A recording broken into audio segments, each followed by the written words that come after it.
ఇటీవల కాలంలో టాలీవుడ్ ఇండస్ట్రీ తెలంగాణ ప్రభుత్వం మధ్య గ్యాప్ పెరగడంతో ఆ గ్యాప్ తగ్గించే ప్రయత్నాలు జరుగుతున్నట్లుగానే కనిపిస్తోంది. ఈ క్రమంలోనే టాలీవుడ్ ప్రముఖులు సీఎం రేవంత్ రెడ్డితో భేటీ అవుతున్నారు.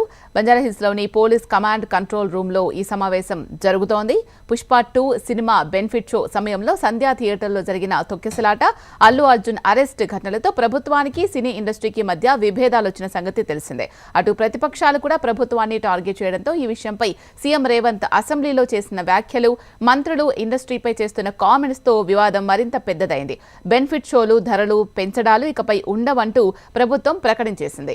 ఇలా ఫిల్మ్ ఇండస్ట్రీపై ప్రభుత్వం ఒక్కసారిగా సీరియస్ కావడంతో Telangana film development corporation chairman గా ఉన్న ప్రొడ్యూసర్ దిల్ రాజు సీఎం రేవంత్ తో సినీ ప్రముఖుల సమావేశం ఏర్పాటు చేయడం జరిగింది.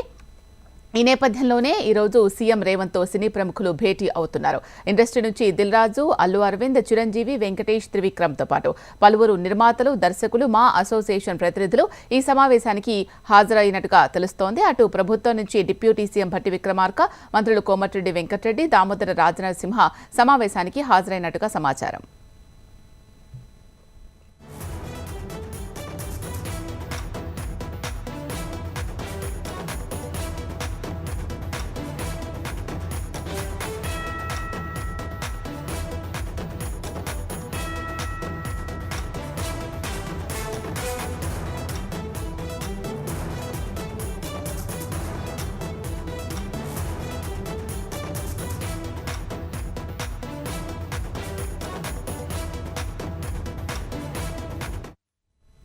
ఎక్కడైతే ఈ భేటీ కొనసాగుతోందో పోలీస్ కమాండ్ కంట్రోల్ దగ్గర నుంచి మా ప్రతినిధి లక్ష్మీనారాయణ లైవ్ లో సిద్ధంగా ఉన్నారు. తనతో మాట్లాడి మరింత సమాచారం తెలుసుకునే ప్రయత్నం చేద్దాం.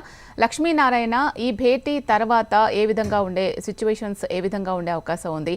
అలాగే సినీ ప్రముఖులకు కావచ్చు, ప్రభుత్వానికి కావచ్చు, మధ్య ఉన్న విభేదాలు ఏవైతే ఉన్నాయి అని అనుకుంటున్నారో జరుగుతున్నాయో ఈ పరిణామాలన్నీ కూడా సద్దుమణిగే అవకాశాలు ఉన్నాయా?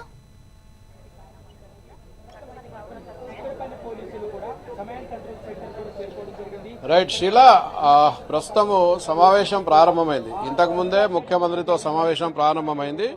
ఈ సమావేశంలో ప్రధానంగా మనకి ఇక్కడ వచ్చిన లిస్టు ప్రకారం Suresh Babu, KL Narayana, Damodar Prasad, Allu Aravind, BVSN Prasad, DVV Danayya, Kiran, Nagababu, Vishwaprasad తదితరులు, దిల్ రాజు తదితరులందరూ కూడా లోపల మాట్లాడుతున్న పరిస్థితి కనిపిస్తోంది. నాగార్జున కూడా ఉన్నారు. ప్రధానంగా సినిమా ఇండస్ట్రీకి సంబంధించి సమస్యలు ముఖ్యమంత్రి ముందు పెడతా ఉన్నారు. మనకు వస్తున్న సమాచారం ప్రకారం గద్దర్ అవార్డులకు సంబంధించి ముందుగా చర్చ జరుగుతున్నట్టు తెలుస్తోంది. ఎందుకంటే గద్దర్ పేరుతో సినిమా అవార్డులు ప్రకటించి చాలా రోజులైనప్పటికీ కూడా ఇప్పటి నుంచి తెలుగు సినిమా ఇండస్ట్రీ నుంచి ఇప్పటి వరకు ఎట్లాంటి సానుకూల స్పందన రాలేదు. నిజానికి గద్దర్ అవార్డుల కోసం ఒక కమిటీ వేసినప్పటికీ ఆ కమిటీకి బి నరసింహరావు చైర్మన్ ఉన్నారు, దిల్ రాజు అందులో మెంబర్ ఉన్నారు, అల్లు అరవింద్ మెంబర్ ఉన్నారు, సురేష్ బాబు మెంబర్ ఉన్నారు, తమ్మారెడ్డి భరద్వాజ మెంబర్ ఉన్నారు. కానీ ఇంతవరకు పూర్తి స్థాయిలో తెలుగు సినిమా ఇండస్ట్రీ నుంచి ఎలాంటి సానుకూల స్పందన రాలేదు. కాబట్టి గద్దర్ అవార్డులకు సంబంధించి గైడ్ లైన్స్ తయారవుతున్నాయి. అసలు గద్దర్ అవార్డులు ఏ విధంగా ఇవ్వాలి, ఎట్లా ఇవ్వాలి, దీని గైడ్ లైన్స్ ఏంది అనే దాని మీద కూడా కొంత చర్చ జరుగుతున్నట్టు మనకు సమాచారం ఉంది. దీంతో పాటు తెలుగు సినిమా ఇండస్ట్రీకిను తెలంగాణ ప్రభుత్వానికి మధ్య పెరిగినటువంటి దూరాన్ని కూడా తగ్గించడం కోసము ఇరు వర్గాల మధ్య ఒక సఖ్యతను నెలకొల్పడం కోసమే ఈ ప్రధానంగా సమావేశం జరుగుతోందని చెప్పుకోవచ్చు. ఏదైతే ఇటీవల జరుగుతున్న పరిణామాలు తెలుగు సినిమా ఇండస్ట్రీలో పరిణామాలు ఉన్నాయో ఆ పరిణామాలకు సంబంధించి కూడా ఫుల్ స్టాప్ పెట్టాలని, ఇటీవల జరుగుతున్నటువంటి అన్ని వివాదాలకు కూడా ఫుల్ స్టాప్ పెట్టేందుకు ప్రయత్నాలు జరుగుతున్నట్టు తెలుస్తోంది. షీలా, రైట్, ఈ భేటీ ఎన్ని గంటల వరకు కొనసాగే అవకాశం ఉంది? ఈ భేటీ తర్వాత ప్రెస్ మీట్ పెట్టి ఏం జరిగింది అనే దానికి సంబంధించి చెప్పే అవకాశాలు ఉన్నాయా? ఎస్ షీలా, తప్పకుండా ఇంకొక అరగంట పాటు సమావేశం జరిగే అవకాశం ఉంది. అరగంట కంటే కూడా సమయం దాటే అవకాశం కూడా ఉన్నట్టు తెలుస్తోంది. ఖచ్చితంగా అన్ని సమస్యలు చర్చించిన తర్వాత బయటకు వస్తారు. బయటకు వచ్చిన తర్వాత ఇక్కడ ఉన్నటువంటి మీడియాతో దిల్ రాజు మాట్లాడే అవకాశం ఉంది. ఎందుకంటే చాలా మంది సినీ సెలబ్రిటీస్ ఉన్నప్పటికీ కూడా సినీ సెలబ్రిటీలందరూ కూడా వెళ్లిపోతారు. దిల్ రాజు ఎఫ్డీసీ చైర్మన్ గా ఆయనకు చెప్పాల్సిన బాధ్యత కూడా ఉంటుంది. కాబట్టి దిల్ రాజు మీడియాతో మాట్లాడే అవకాశం ఉంది. లోపల ఏం జరిగింది, ఏ సమస్యలు పరిష్కారం కోసం మాట్లాడుకున్నారు, ఉన్నారు, ఎలాంటి చర్చలు జరిగినాయనే విషయాన్ని కూడా స్పష్టంగా చెప్పే అవకాశం ఉంది శీల. అల్లు అర్జున్ ఇష్యూకి సంబంధించి అరెస్ట్కి సంబంధించి విచారణ కూడా తను అటెండ్ అవుతూ ఉన్నారు కదా, సో అది ఈ భేటీ తర్వాత సమస్య పోయే అవకాశం ఉందా, అది కంటిన్యూ అవుతుందా? ఖచ్చితంగా అల్లు అర్జున్ కు సంబంధించిన వ్యవహారం మాత్రము క్లోజ్ అయ్యే అవకాశం కనిపిస్తుంది. ఎందుకంటే జైలుకు పోయి వచ్చిన తర్వాత మళ్ళీ మొన్న చిక్కడపల్లి పోలీసులు పిలిపించి విచారించారు. విచారణకు సంబంధించి వ్యవహారం అంతా కోర్టులో ఉంది కాబట్టి ఇప్పుడు దాని మీద సినీ పెద్దలు కావచ్చు, లేదా ఇండస్ట్రీకి సంబంధించిన వాళ్ళు ఎవరు కానీ కావచ్చు, లేదా దిల్ రాజు కావచ్చు, దాని మీద పెద్దగా ప్రస్తావించే అవకాశం లేదు.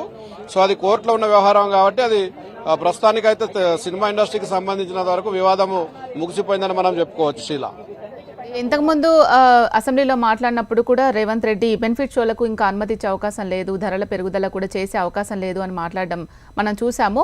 సో మరి ఈ భేటీ తర్వాత గతంలో లాగా ఏ విధంగా అయితే టికెట్ ధరలు పెంచారో, బెనిఫిట్ షోస్ వేసుకున్నారో, వాటన్నిటికి కూడా అనుమతి ఇచ్చే అవకాశం ఒకవేళ ఉంటే దానికి ఏమైనా నిబంధనలు అంటే ఇలా చేయాలి, దీనికి సంబంధించి ఇంతమంది రావాలి, ఇంతే పెంచుకోవాలి, క్రౌడ్ ఎక్కువగా ఉండొద్దు, ఇలా ఏమైనా కండిషన్స్ పెట్టే అవకాశం ఉందా?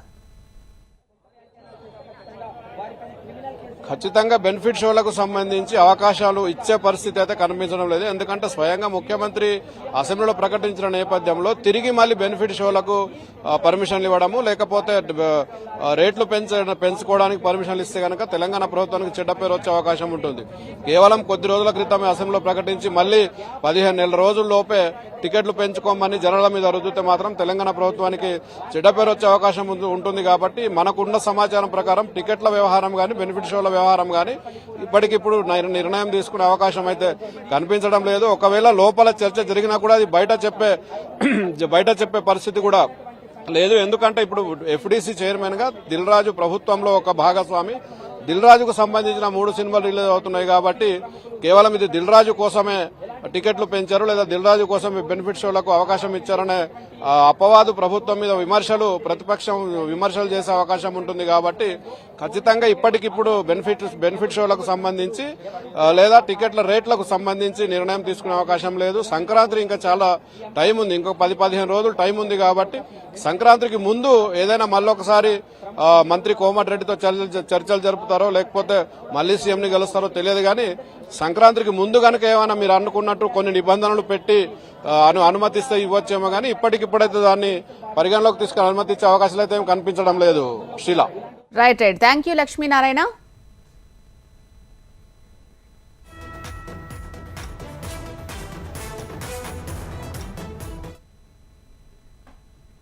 బులెటిన్లో షార్ట్ బ్రేక్ తీసుకుందాం. Stay tune.